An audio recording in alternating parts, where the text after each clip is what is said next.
In this video, I'm going to show you how we're going to start a Bootstrap web page by just simply linking in the CSS and JavaScript that it needs. You don't have to do any coding. All you have to do is provide the links to these references. So let me show you the easiest way to do it, and then I'm going to show you a slightly different way of doing it. So first up, the easiest way. I'm going to go to my web browser and I'm going to go to getbootstrap.com. Now, this is a free resource that you can use.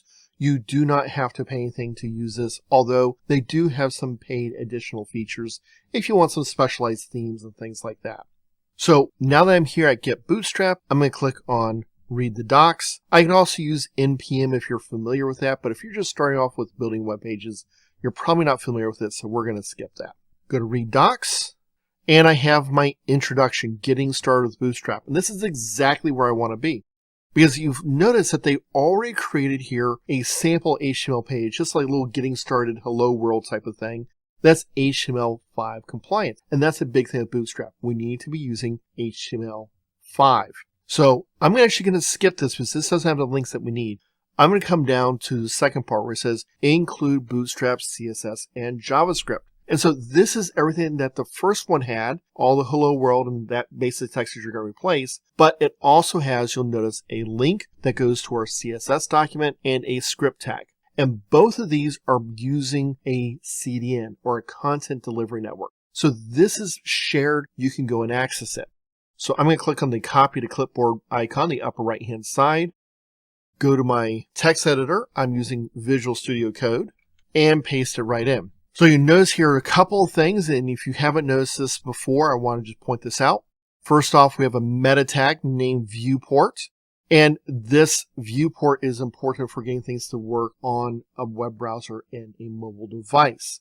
Otherwise, the mobile device by default is going to try to shrink and display the whole page as if it was on a desktop. It's going to be way too small to view. So that's what this content width is, device-width, initial scale 1 is all about. Okay. We have our title tag, which we can change. This is just a Bootstrap demo. The link that goes out to that CDN. And the CDN means it's going to be used by everyone who's using this document. So this is going to be external from your website. The advantage is you don't have to host this. The advantage is if you're on a hosting plan that limits how much you can download, you're not being affected by this because it's going off the CDN. The other nice thing is if there's another website that's using Bootstrap and they're using CDN, your end user may already have this downloaded. And this is a big feature for you. It makes your website a little bit faster. Now, if it's not, then they just download it like normal, but you still get to save the bandwidth. And then you notice we have a script down here at the bottom. And this bootstrap bundle.min.js, you might think, wow, that's a lot of stuff. Well, it's because it's got a lot of different plugins in it and stuff like that. Both of these have min. In their name, and I'm going to show you what that means in just a minute. But I can simply save this. And I'm going to say this is index.html. And if I double click on this file, you notice it comes up with my very, very basic hello world. Okay, so we're going to have to put a lot of content into this. No big deal. Now, there is another way. If I can't use a CDN for some reason, there's a couple reasons this might happen. I could have it where it's being blocked by my either country. Some countries will block certain CDNs, or is blocked by a local firewall setting that they don't allow it out. You might need to put it onto your local site. So how do I do this? Well, I'm going to come over here and download. And this download allows me to download both the compiled files as well as the source files. You might think, well, what's the difference? Well, my source files allows me to modify Bootstrap myself. So if I want to change the colors, and there's some default colors that are built in there for us, but we can change them. I can use the source code to do that. Now, you might be asking, well, wait a second. CSS isn't that difficult. Why can't I just simply go in and make changes? Well, Bootstrap is built using something called Sass. And Sass is a special way of creating some variables and allow you to compile it. Makes it much, much faster if you understand how to do it. But if you don't know Sass, it's going to be a little bit of a challenge, okay? So if you're not familiar with Sass, you're not going to be changing it, I would ignore the source files and simply look at my compiled CSS and JavaScript. If I look at my two files, you can see that they are a little bit different in size. Because their source code, there's a lot of extra stuff that goes into it, it's much bigger. This is not going to be used. Okay. On the other hand, if I have my Bootstrap-dist, that's for my distribution, this is pre-compiled and ready for me to go. And I can simply click in here and I have a CSS and a JavaScript folder. Now I don't need everything out of the CSS and JavaScript folder. And that's because you notice there's a lot of different things in here. You might go, well, wait a second, what is all this stuff? Well, I'm going to come over here to contents. You can see here's all my files. But then if I go down just a little bit further, you'll see I have CSS files. And it says, hey, this is what these individual files are. So if I use the bootstrap.css or bootstrap.min.css, I get everything. So let's say I only cared about my grid system. Well, I might only use bootstrap-grid, which is going to be a lot smaller than all of my Bootstrap stuff.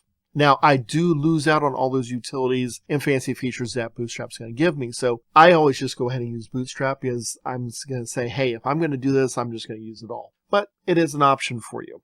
You also have your JavaScript files. It's a little bit simpler. They have some plugins and stuff you can look at, but we're going to ignore that for right now.